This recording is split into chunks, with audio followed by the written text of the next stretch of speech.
Paz seja convosco. Amém. Estamos mais uma vez na presença do Senhor, glorificando e exaltando e bendizendo o seu nome. Temos estudado pela manhã, no primeiro período, o que é a fé. Já falamos genericamente sobre a fé. Até domingo passado nós falamos sobre homens que viveram entre nós e foram exemplos de fé. E a partir de hoje nós vamos começar a tratar ainda dentro do tema de fé, fé como um dom de Deus. Nós nos deparamos com situações em nossas vidas que são difíceis de lembrar e de lidar. Eu lembro que eu li uma vez uma história que falava de duas pessoas conversando, e uma delas morava no norte dos Estados Unidos, onde a temperatura era muito baixa, e ali ela passou muitas lutas e dificuldades. E aquela pessoa que estava conversando com ela falou assim: você voltaria a morar lá? E ela falou assim: eu não voltaria nem para salvar a minha alma. Uma expressão forte, né? Na verdade ela não estava sendo literal. Mas quando nós olhamos a igreja cristã desses dias, as pessoas elas não têm tanta preocupação com a sua vida e com a sua alma como se tinha antigamente. A igreja e as pessoas do século XVII, século XVIII, século XIX eram pessoas que estavam preocupadas com a salvação das almas. As pessoas elas olhavam com muito zelo. Lembro que certa vez um sermão conhecido que falava sobre Jonathan Edwards, que estava pregando sobre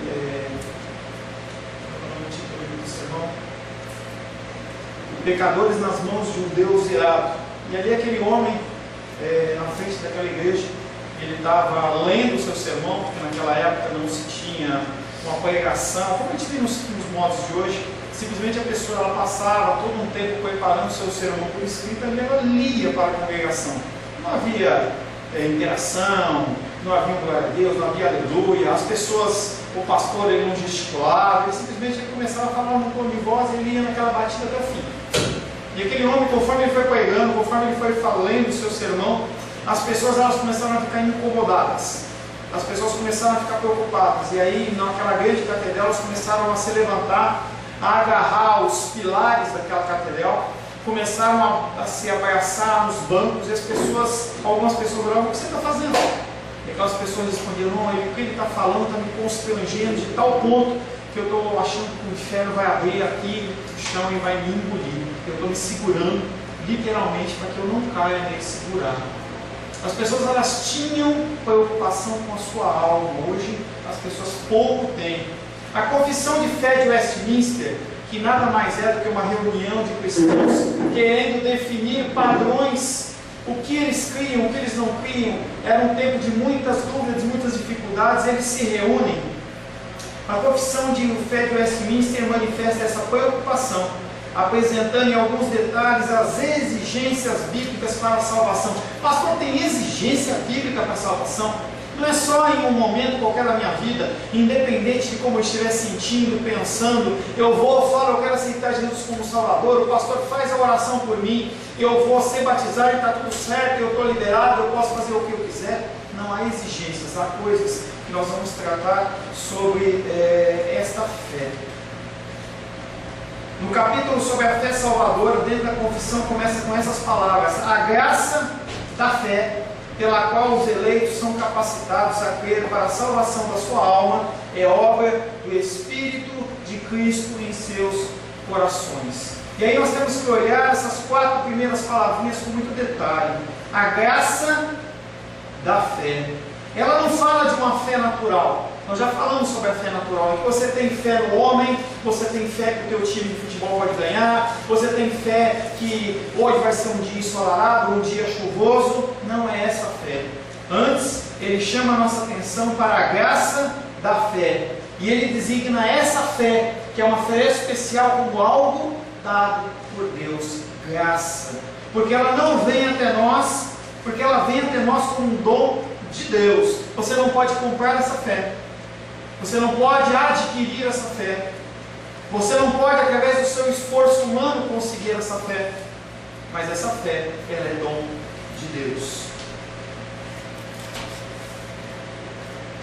A definição comum dada na teologia pela graça, para a graça, é um favor imerecido. Por mais que você ache que você é melhor, nós já temos tratado sobre isso, o padrão não é o ser humano, mas o padrão é Cristo. Por mais que você ache melhor do que as outras pessoas, que você faz mais, que você se dedica mais, que você lê mais, que você ora mais, a fé ela é um favor imerecido de Deus. Por mais que você tente fazer, por mais que você tente alcançar, você não consegue, você depende de Deus para isso. Portanto, a fé é uma manifestação da graça de Deus. Em palavras simples, aqueles que são salvos, eles são capacitados ou habilitados a crer até o fim para a salvação da sua alma. O Senhor, Ele vem com o dom dele e Ele te capacita a acreditar, Ele te capacita a crer. A fé não é vista de maneira nenhuma, eu vou falar várias vezes, isso é uma repetição que eu quero que entre na sua cabeça. A fé não é uma realização do espírito humano. Na verdade, a fé não é algo exercido naturalmente por um ser humano caído, não é natural, é sobrenatural. Tem coisas que demandam a sua atenção, tem coisas que demandam a sua ação, a tua responsabilidade, mas a fé não depende de você. Temos então uma controvérsia. Por um lado, Deus exige a fé, e Ele exige. Por outro lado, a Escritura diz que ninguém pode exercer a fé salvadora se Deus não fizer sobrenaturalmente. Como é isso? Como é que Deus ele pode exigir uma fé de você, mas é Ele que dá? Agostinho de Hipona, um bispo da igreja primitiva, escreveu uma oração em que ele disse: ó Senhor, dá-nos o que ordenas e ordena o que desejares. Dá-nos o que ordenas e ordenas o que desejares. O que ele estava dizendo simplesmente é que nós não podemos agradar a Deus se Ele não nos ajudar. Não tem como você querer agradar a Deus se Deus não te capacitar. Você não tem como elevar uma adoração, um louvor ao Senhor se Ele não te capacitar, se Ele não colocar no teu coração a motivação certa. Você não tem como oferecer uma oferta ao Senhor agradável se Ele não te capacitar.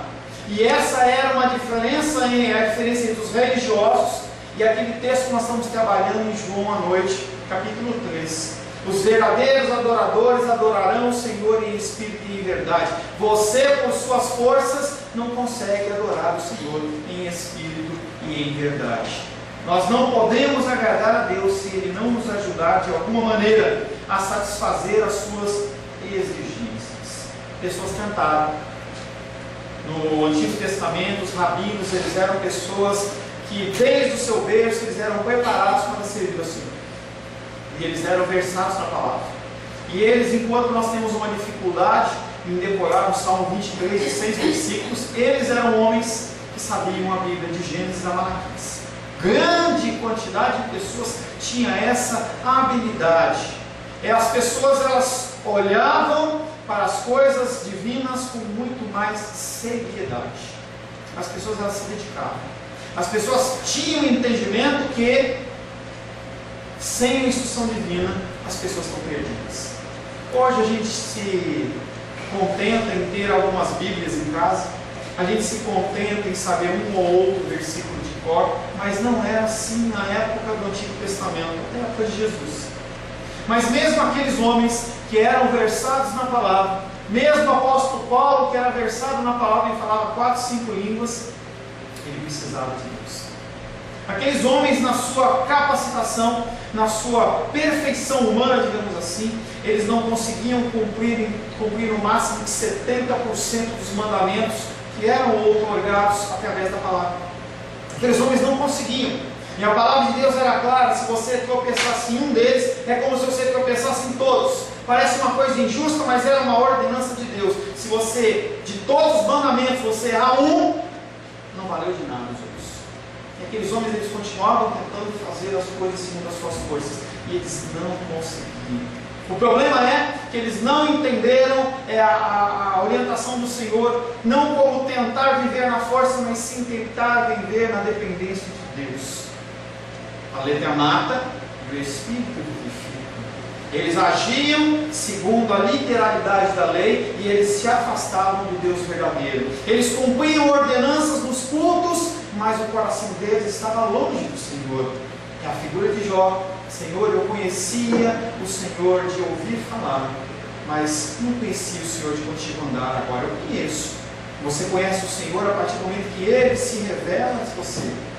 O Senhor, apesar dessa grandeza, apesar dessa enormidade que é o nosso Deus, em que a nossa mente não consegue entender esse Deus, a nossa mente não consegue alcançar esse Deus, Ele se revela a nós.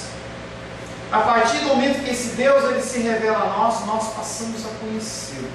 Esses homens eles estavam tão fechados na sua religiosidade que eles não conheciam a Deus, ao Deus que eles serviam. Aquele Deus de Moisés, aquele Deus de Abraão, que estava relatado nas Escrituras, para eles estavam só com procedimentos. Eles iam aos cultos, eles exerciam toda aquela religiosidade, mas eles saíram dali com o coração totalmente motivado a satisfazer os desejos do seu coração, que é o que acontece na igreja nos dias de hoje. Hoje nós temos um Deus, nós temos Bíblia de todas e qualquer versões, você pode fazer curso de teologia fisicamente pela internet, mas as pessoas não conhecem a Deus.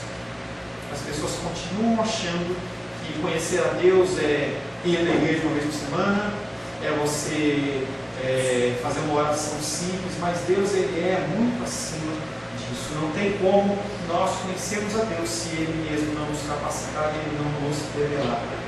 As pessoas que são caídas, elas têm uma natureza corrupta e não têm a capacidade de criar fé em seu próprio coração. Conheço pouco de vocês aqui, mas eu acho que quase todos, se não todos, não nascemos do Evangelho. Você nasceu no Evangelho, David? Não? Todos nós não nascemos no Evangelho. Em algum momento na nossa vida, o Senhor, Ele nos tocou. Até então, nós estávamos mortos. Nós não olhávamos para Deus como alguém que fosse necessário. Hoje, o ser humano, é uma frase que o pastor fala que é forte, o ser humano, na sua essência, ele odeia Deus e tudo que Ele representa. Conversava ali fora um pouco com Paulo, e ele falava comigo com uma coisa que eu concordo, que é a dificuldade da gente ser realmente cristão. E as pessoas, elas querem satisfazer o desejo do seu coração. Você quer dormir mais tarde, você quer satisfeito, você quer ser feliz, você quer, sendo que Deus ele fala, nós já tratamos até a semana passada da humildade de coração, Ele quer que você morra para você mesmo, para a sua vontade, para os seus desejos, você seja totalmente entregue a Ele. E a corrente do mundo fala exatamente ao contrário. Não, você tem que se completar, você tem que ser feliz. Nós, como pessoas caídas, tínhamos uma natureza corrupta e não tínhamos capacidade de criar fé no nosso próprio coração. Antes de Adão cair em uma condição excepcional, ele tinha capacidade de responder com fé a Deus, sem a ajuda sobrenatural da graça. Mas depois da queda, o homem não tem essa capacidade. Por isso, a graça ela é um pré-requisito absoluto para satisfazermos as exigências de Deus. Uma das exigências da salvação, a graça dele mesmo. Sem a graça dele mesmo, você não tem como aceitá-lo, não tem como viver os seus caminhos.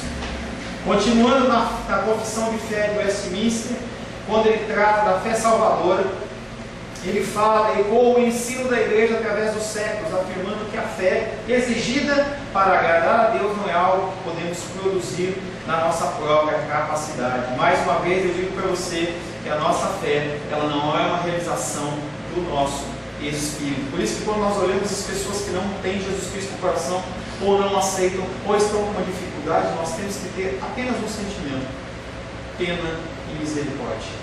São dois. Você tem que ter misericórdia dessas pessoas. Essas pessoas não foram alcançadas. E como nós agimos? Nós agimos como se elas fossem burros chucros, que não conseguem entender uma coisa que aos nossos olhos ela é clara e patente. Mas na verdade, ela não era clara e patente por todo o tempo. Em muito tempo, você andou nas trevas, você andou buscando a satisfação dos seus desejos, das suas vontades. Foi assim que os nossos pais nos instruíram, foi assim que os nossos avós nos instruíram, os pais dos nossos pais instruíram a eles. As gerações elas vêm sendo trabalhadas não para obedecer a Deus, sim para obedecer o seu próprio coração. Quando nós olhamos para os nossos pais, quando nós olhamos para os nossos filhos, Quando nós olhamos para os nossos irmãos, os nossos tios e primos que não aceitam o Evangelho, por mais que você fale, por mais que você testemunhe, você tem que apenas continuar orando e entender que a misericórdia do Senhor não os alcançou ainda. Se devemos ter a fé salvadora, o Espírito Santo tem que mudar a disposição do nosso coração. Em algum momento, o Espírito Santo, ele te despertou. É como se você estivesse num sono, é como se você estivesse vivendo algo, entendeu? E aí, de uma hora para outra, alguém te sacode e fala assim: ô Edilene, ô Rosário, ô Sebastião, acorda. É isso aqui, ó. Depois você senta com o Sebastião, senta para conversar um pouquinho com a vida dele. Ele começa a contar a história dele, é uma coisa muito interessante. Ele fala da vida dele dentro do sacerdócio de religiões da nova era, religiões místicas, entendeu? Em que ele estava sendo preparado para ser um alto sacerdote, e de uma hora para outra, do nada, o Senhor desperta. Isso era como que estivesse despertando de um sonho, ela desperta e ela acorda. Existe uma ordem lógica da salvação para que uma pessoa seja redimida, para que ela possa ser salva. Por exemplo, dizemos que nós somos justificados pela fé e não pelas obras. Se você está aqui, se você realmente acredita nesse preceito, nesse ensinamento da palavra de Deus, você tem que entender que um pré-requisito lógico para a justificação é a fé. Você é justificado pela fé e não pelas obras. Portanto, na ordem da salvação, a fé vem antes da justificação. E nós vamos ver que não para por aí. A fé é o fruto da justificação. A justificação é o fruto da fé. Mas o que vem antes da fé? Como é que você tem essa fé? Realmente, se despertar. O evento que precede a fé chama-se regeneração. Você estava morto. Você estava morta.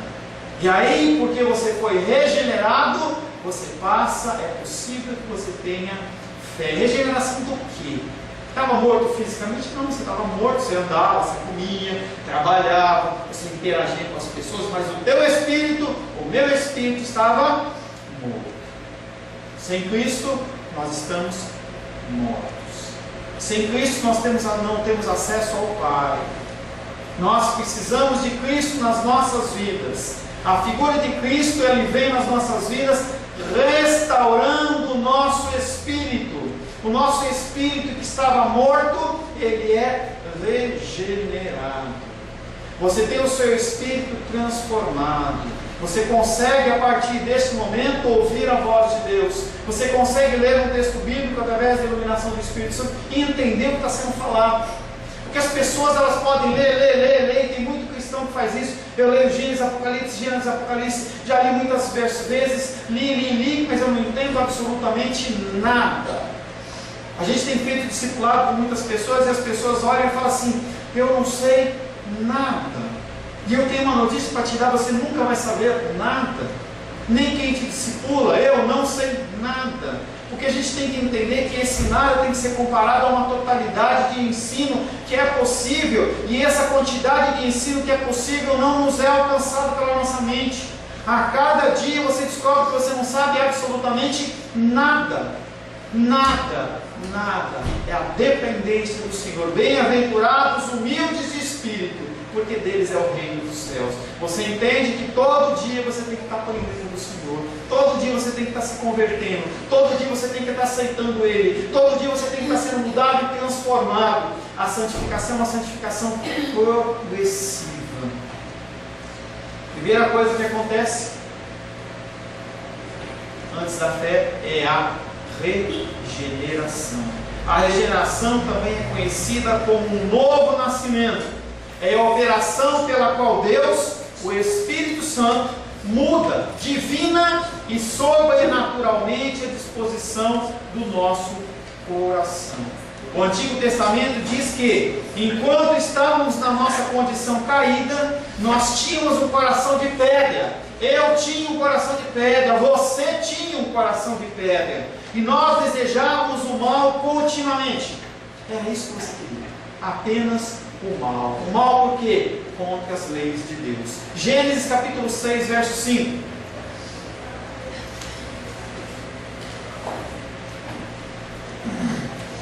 Gênesis, capítulo 6, verso 5. Lê para nós, Gabi, por gentileza.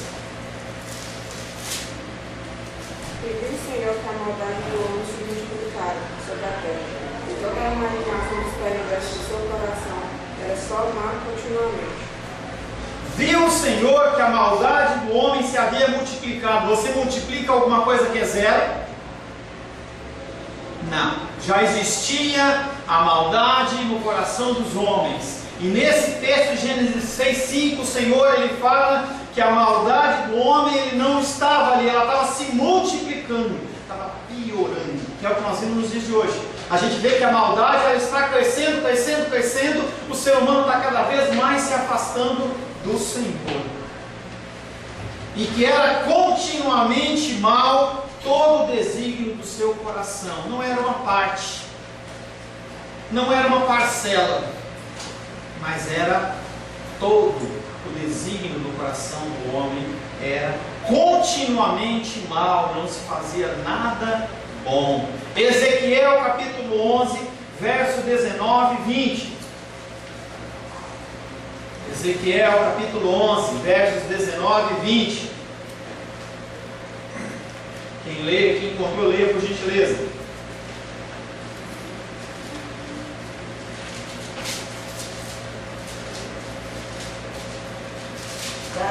Dar-lhe só coração, espírito novo porém dentro dele. Tirarei da sua carne coração de pedra, e lhes darei coração de carne, para que andem nos meus estatutos e guardem os meus juízos e os executem.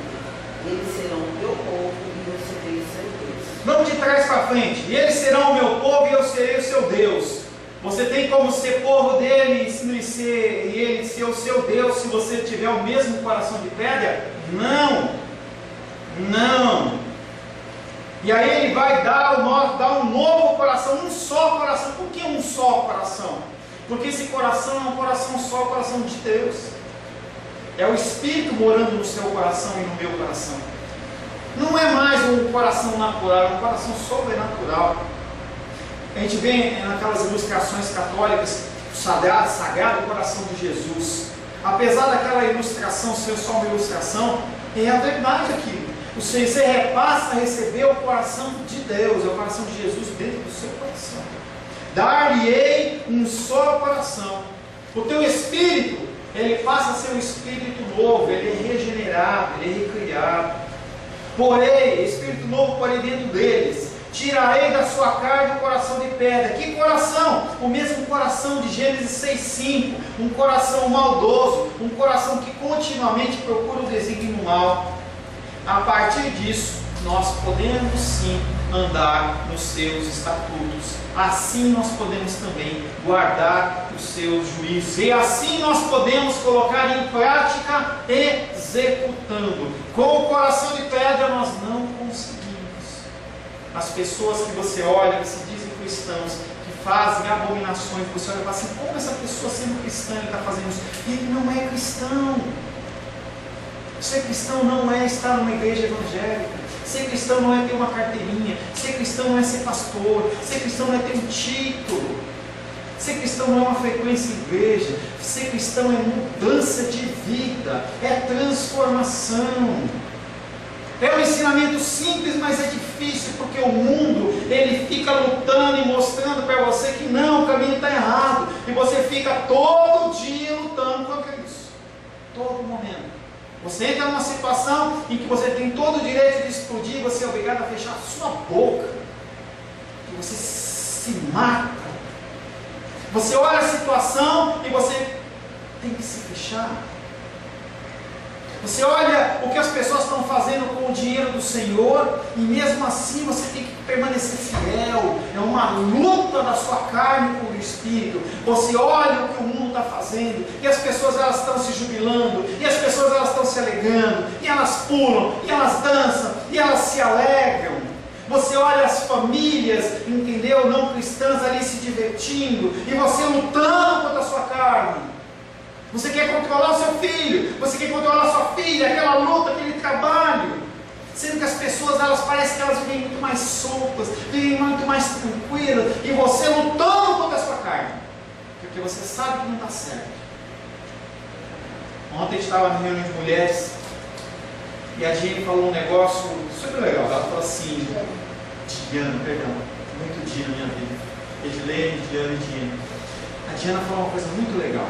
Ela falou assim, que ela chegou para o líder espiritual dela e falou assim, pastor, tem que ter algo mais. Tem que ter algo mais. Mas gente, quando é que a gente, no meio de um contexto, de um conjunto, a gente desperta? O Senhor, Ele começa a colocar algo no nosso coração e fala assim, não pode ser só isso. Não pode só eu nascer, eu pegar e ter um crescimento, e eu ir para a escola lá com 7 anos, e eu estudo, aí eu acabo, eu pego um trabalho, aí eu começo a namorar, em qualquer momento dessa vida, aí eu caso, eu gero filhos, eu vou para uma igreja, eu tenho uma frequência, e você vai vivendo, aí tem netinhos, aí você vai ficando velhinho, você morre e acabou. Não pode ser só isso. A vida não pode ser apenas isso. Você acordar segunda-feira de manhã, ir para o trabalho, segunda, terça, quarta, quinta, sexta, algum sábado, e aí você começa de novo, passado 12 meses você tira férias. A vida tem que ser mais que isso. A vida tem que ser mais que isso. Dar-lhes-ei um só coração, espírito novo porém dentro deles. Tirarei da sua carne o coração de pedra e lhes darei coração de carne, para que andem nos meus estatutos e guardem os meus juízos e os executem. E eles serão o meu povo e eu serei o seu Deus. De maneira semelhante, o Novo Testamento declara que nós somos espiritualmente mortos. Efésios capítulo 2, verso 1.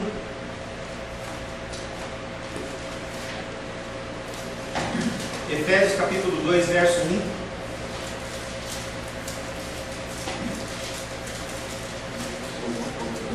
Ele nos deu vida estando nós mortos nos nossos delitos e pecados. Deus, Ele olha para você morto, olha para você atolado no meio das suas satisfações, dos seus desejos, da sua vontade, e Ele te dá vida. Nós estávamos mortos nos nossos delitos e nos nossos pecados. A regeneração ocorre quando o Espírito Santo vem a uma pessoa que é espiritualmente morta, ele dá vida. Em algum momento da sua vida o Espírito Santo te tocou. Interessante quando você vê a biografia do Elvis Presley, que ele de berço ele foi cristão, ele era cantor cristão, ele tem muitas músicas cristãs. Se você tiver a oportunidade de ver um documentário de 1 ou 2 horas, é muito legal. Toda a vida desse homem, em que ele foi envolvido pelas coisas do mundo, mas aquilo me incomodava. Eu espero que o Senhor tenha resgatado aquele homem no fim dos tempos. E esse homem, Elvis Presley, ele tinha algumas atitudes, e ele estava num show para pessoas ricas, porque não era qualquer um que assistiu o show dele, e de uma hora para outra ele mudava o curso e falava assim, não, agora eu vou cantar uma música cristã. E ele não estava nem aí. Se o cara gostava ou não gostava, ele começava a cantar aquela música do fundo do seu coração.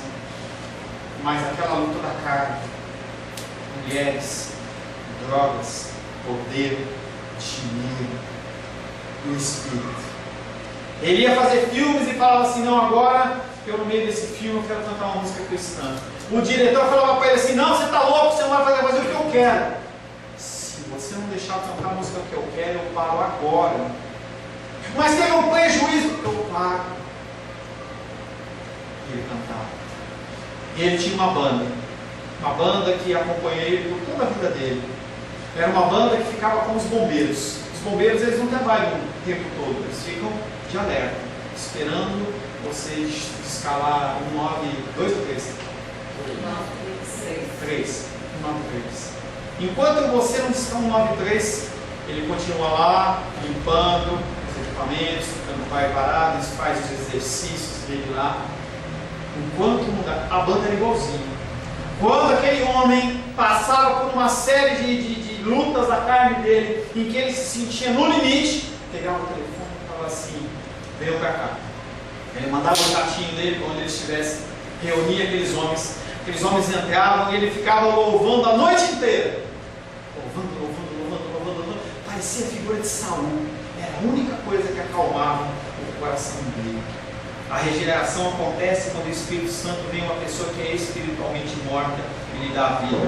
O resultado é que, se antes o coração era como uma pedra, insensível e indiferente às coisas de Deus, que era como eu agia, como você agia, agora ele pulsa em resposta às coisas de Deus por causa da operação do Espírito Santo. Você sente o cheiro de Deus. A gente estava vindo para cá e a Rosária fez uma carne, estava bem gostosa, pelo menos cheirosa estava. E aí a Jenny olhou e falou assim: nossa, vamos comer essa carne é aqui agora nesse carro. Você, quando tocado pelo Senhor, você começa a sentir as coisas, o cheiro das coisas de Deus. Você começa a perceber, e eu não sou muito bom de cheiro, a Rosângela é muito boa de cheiro ou não, mas você começa a perceber que tem um cheiro que é um cheiro celestial e tem um cheiro que é o cheiro de enxofre. Sebastião acho que falava na quarta-feira sobre o cheiro do enxofre. Aquele cheiro de enxofre, de inferno, aquela coisa, aquela música, aquele filme, aquela situação. Você começa a ouvir, você começa a compartilhar com aquilo e você se começa a se sentir incomodado. É o cheiro de enxofre. Não é algo natural, mas é algo que o Espírito Santo começa a te incomodar. Eu já contei esse testemunho para vocês, em certo momento eu estava lá vendo televisão, lá em São Paulo ainda, e aí eu era ainda do movimento de batalha espiritual, e eu olhava para aquele filme que ia até iniciando, começa, você percebe que alguma coisa está diferente ali, pela música, pela introdução, pelas pessoas que estão aparecendo, e eu comecei a fazer uma oração e falei: Senhor, em nome de Jesus, que nenhum espírito de prostituição, de adultério, de violência, de não sei o que, e comecei a falar um monte de coisa, não venha para cá, e eu posso assistir esse filme de uma maneira tranquila. E ele fala do meu coração: se você está vendo que é tão ruim assim, por que você não desliga? Por que você não muda esse canal? E eu fiquei tão sem graça, né? Porque eu achava que com a minha religiosidade eu podia purificar o que é imundo. Não, você não consegue purificar o que é imundo. Não há como você purificar o que é imundo. É uma coisa que eu aprendi: quando uma estrutura ela está corrompida, não há conserto. Quando uma estrutura está corrompida, não há conserto. Eu olho com muita tristeza a igreja cristã nos dias de hoje, porque a gente vê estruturas corrompidas. A gente vê que a enfermidade, a lepra, o câncer espiritual, ele está tanto na base das pessoas que aceitam qualquer coisa, elas não conseguem mais sentir o cheiro de Deus. Para elas é tudo o mesmo cheiro, já é um cheiro misturado. As pessoas da liderança também não conseguem mais olhar para aquelas pessoas como pessoas para serem cuidadas e amadas. As pessoas que estão no meio entre a liderança e a galera da base estão querendo sair daquele fundo lá e querem chegar no topo, então é cada um buscando os seus interesses. Então, as pessoas falam muito que nós vivemos um tempo que é necessário a reforma da reforma. Deus ele espera que ele mande pessoas, ele mande o Espírito dele numa medida maior, para que a gente possa ser mudado e transformado. A gente possa sair desse modo de vida que a gente tem, passivo, dessa situação, dessa zona de conforto, que realmente a gente vá para as ruas. Vá para as ruas, você pode ir para a rua para fazer uma manifestação política, você pode ir para defender o impeachment ou ser contra o impeachment. É uma atitude social, não estou falando para você não ir, mas você tem que entender que eles são seres humanos, não vai mudar nada. A mudança tem que começar por você. Você tem que começar a ser transformado no seu interior, nas suas atitudes. É assim que nasceu o cristianismo. O cristianismo ele nasceu através de uma grande campanha das pessoas indo para as ruas. Não, foi corpo a corpo. As pessoas olham a sua mudança, a sua transformação, e você impacta um, impacta dois, e aqueles impactam outros, e assim que o Evangelho ele foi sendo difundido. Hoje, se nós tivermos um governo austero, vai continuar tendo violência. Se você colocar todo mundo educado, vai continuar tendo violência, vai continuar tendo roubo. Pastor, mas o que a gente faz? A gente tenta viver o melhor possível dentro dos meios cristãos. A gente tenta aprender, a gente tenta ensinar, a gente tem que lutar por condições de segurança, a gente tem que lutar para manter o meio ambiente numa condição vivível, digamos assim. mas pouco há que você possa fazer. Esse mundo ele vai caminhar para uma decadência. Por quê? Porque a palavra de Deus está dizendo. Esse mundo ele vai caminhar para a destruição. Pastor, então eu vou ficar parado? Não faça isso. Nós temos responsabilidade humana de transformar. Você na sua vida familiar, você na sua escola, você no seu trabalho, você tem que ser diferencial. Você tem que estar sempre pronto. Você tem que estar sempre preparado. Falava com o pastor essa semana e ele falava assim, olha, você tem que ler muito, você tem que estar preparado para situações e oportunidades que vão te aparecer. Oportunidades Deus ele vai criar e você tem que estar pronto para dar aquele testemunho. Nós temos que estar sempre prontos, como aquele povo lá do Elvis Presley. Pronto. Quando alguém aparecer para você, você tem que estar sempre pronto. A Jenny, ela estava dizendo que estava subindo a escada do metrô e duas pessoas estavam conversando e ela comentava que estava uma pessoa com uma dificuldade no casamento e a pessoa falou assim, eu vou orar por você. Nós temos que estar sempre prontos, porque as pessoas quando estão mortas, elas sentem cheiro dos vivos e elas vão a você. Você não tem nada a oferecer? Tem. Você tem o Espírito de Deus que está dentro do seu coração, que você não conseguiu pela sua força, mas que foi dado por Ele através do seu Espírito Santo. Era sobre isso que Jesus Cristo estava falando quando disse a Nicodemos, João capítulo 3, versos 3 e 5. Se alguém não nascer de novo, não pode ver o reino de Deus. Se quem não nascer da água e do Espírito, não pode entrar no reino de Deus. Jesus estava dizendo para Nicodemos, algo tem de acontecer com o ser humano para que ele possa ver o reino de Deus, para que ele possa entrar no reino de Deus. E não é natural. E Nicodemos ele queria, nós já tratamos sobre esse texto nos domingos à noite, Nicodemos ele queria encontrar uma forma natural de resolver aquilo. Como é que eu vou fazer? Eu vou entrar dentro da barriga da minha mãe de novo? Como é que eu vou fazer? Como é isso?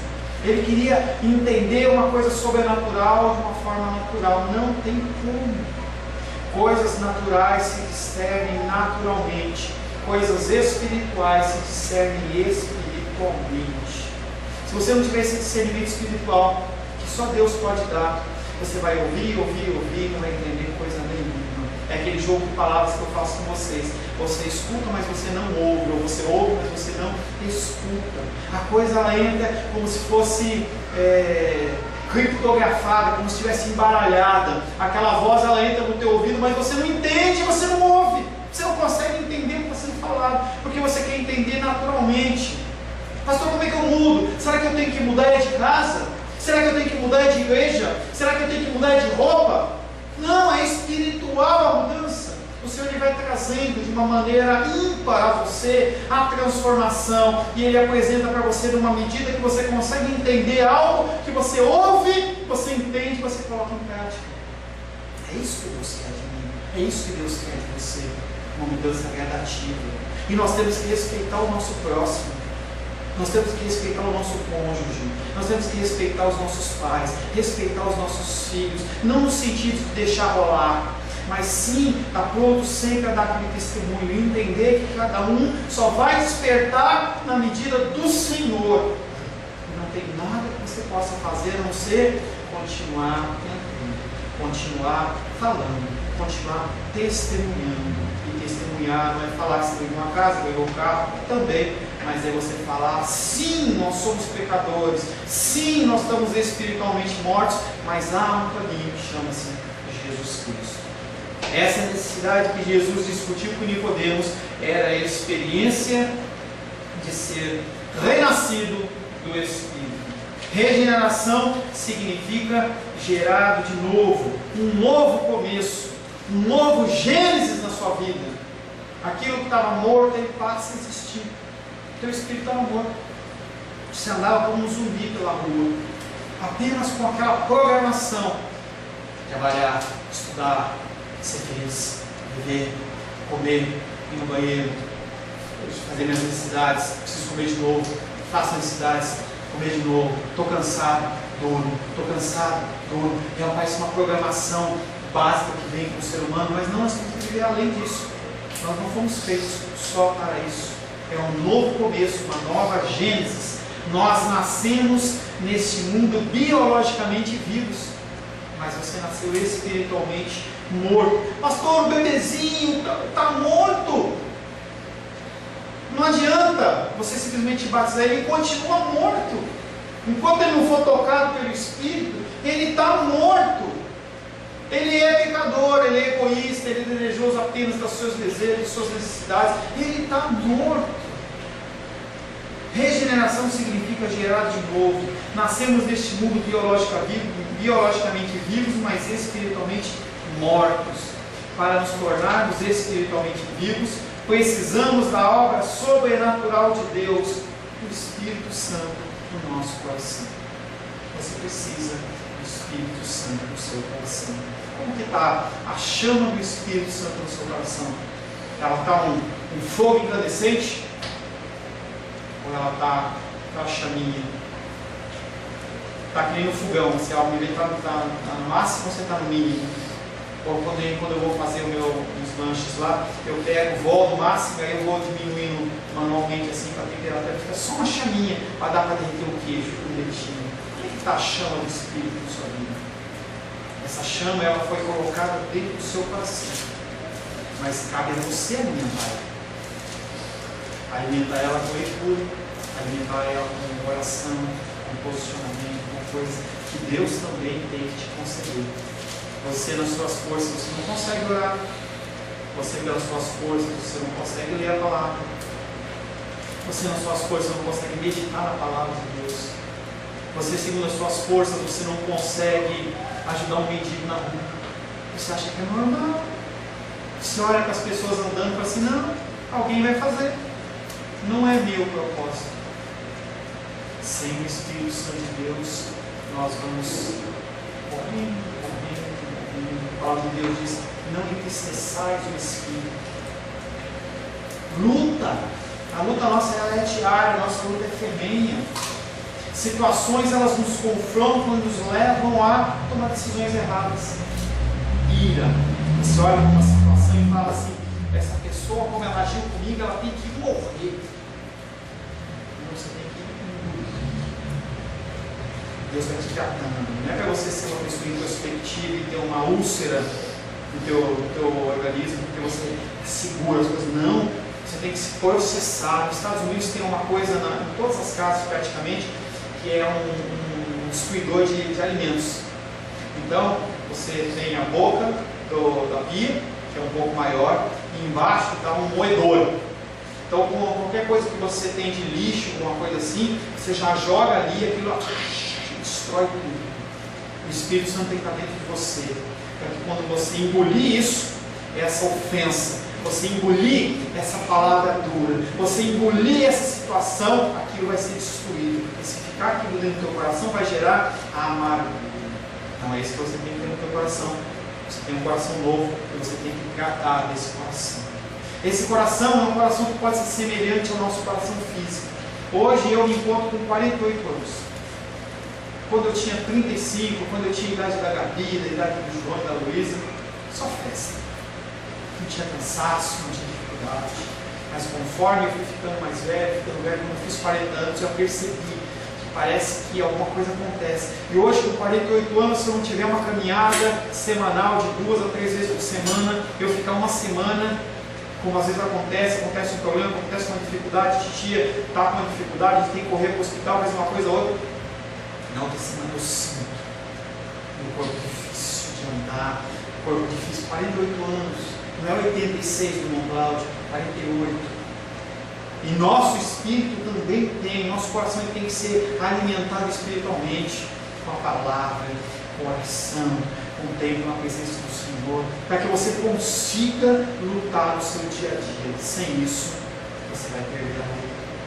A força da sua carne é muito maior do que a força do seu espírito. As forças que te envolvem, elas são diárias e contínuas. Você precisa ser fortalecido no Espírito Santo. Seja dependente do Senhor, peça a Ele graça, peça a Ele misericórdia e força para continuar caminhando. Amém, queridos? Feche seus olhos. Senhor, em nome de Jesus, queremos colocar na Tua presença o nosso coração. Um coração que foi mudado e transformado pelo Senhor. Um coração, Pai, que foi tirado do nosso peito e colocado no coração novo, no coração de carne. Nos ensina, Pai querido, a buscar a Tua face. Nos dá forças, Pai querido, para que nós possamos demandar tempo em orações, em leitura da palavra, que nós possamos não apenas ler, mas nós possamos meditar na Tua palavra. Fortalece-nos, Pai, dá-nos graça para que nós possamos viver nesse mundo pecaminoso, nesse mundo complexo, Pai, que tenta nos levar mais e mais para o fundo, para as trevas e para os delitos e pecados. Dependemos do Senhor, em nome de Jesus. Amém. Glórias a Deus. A paz seja convosco. Meu nome é Paulo César. Eu sou pastor da Igreja Cristã Semente de Vida, aqui em Brasília, Distrito Federal. Me alegro que a palavra tenha te alcançado. A palavra faz isso. Ela alcança as pessoas aonde quer que elas estejam. E você foi agraciado com esta palavra. Não que eu tenha nada especial a te dizer. A palavra ela é suficiente e ela usa quem ela quer. E eu me alegro por ter sido um canal para poder te abençoar. Mas eu quero te dizer que não basta você ser um ouvinte. Não basta ser uma pessoa que se alegra quando você ouve a palavra de Deus. A vida ela é feita de decisões. Se você está ouvindo essa palavra hoje, eu creio que o Espírito Santo tem um propósito especial com você. Muito mais do que prosperidade, muito mais do que uma cura física, uma cura emocional ou espiritual, Ele quer te alcançar para a vida eterna. Nós investimos nosso tempo, nós investimos as nossas forças em coisas terrenas, mas o Senhor Ele tem muito mais a oferecer. Ele tem sim para você a cura, Ele tem sim para você a prosperidade, mas Ele tem muito mais que isso. Submeta-se a um Deus que Ele é capaz de mudar e transformar a sua vida por completo. Creio que o Espírito Santo Ele é capaz de tocar o teu coração. Quero pedir que você curve a sua cabeça. Senhor, em nome de Jesus, coloco na Tua presença essa vida que ouve esta ministração, que ouve esta palavra. Pai, eu não tenho capacitação nenhuma, mas o Teu Espírito Ele é capaz sim de tocar nesta vida, gerar nela mudança, transformação, arrependimento, e que ela possa simplesmente bater no peito, convencendo-se que é pecadora e que precisa de um Deus salvador. Não há um caminho a Ti, meu Deus, que não seja através de Cristo. E eu lhe peço, Pai querido, que você alcance essa vida e ele possa sim tomar uma decisão pessoal pelo Senhor, em nome de Jesus. Amém. Amém, meu querido. Amém, minha querida. Fico contente que você esteja ouvindo essa ministração até o fim. E peço que você não se limite a ouvir os cultos pela internet. Você procure perto da sua casa uma igreja, um lugar que proclame a palavra do Senhor. Eu oro para que o Espírito Santo te direcione nessa busca, porque muita coisa tem sido oferecida que não é o Evangelho. Eu abençoo a sua vida em nome de Jesus. Amém.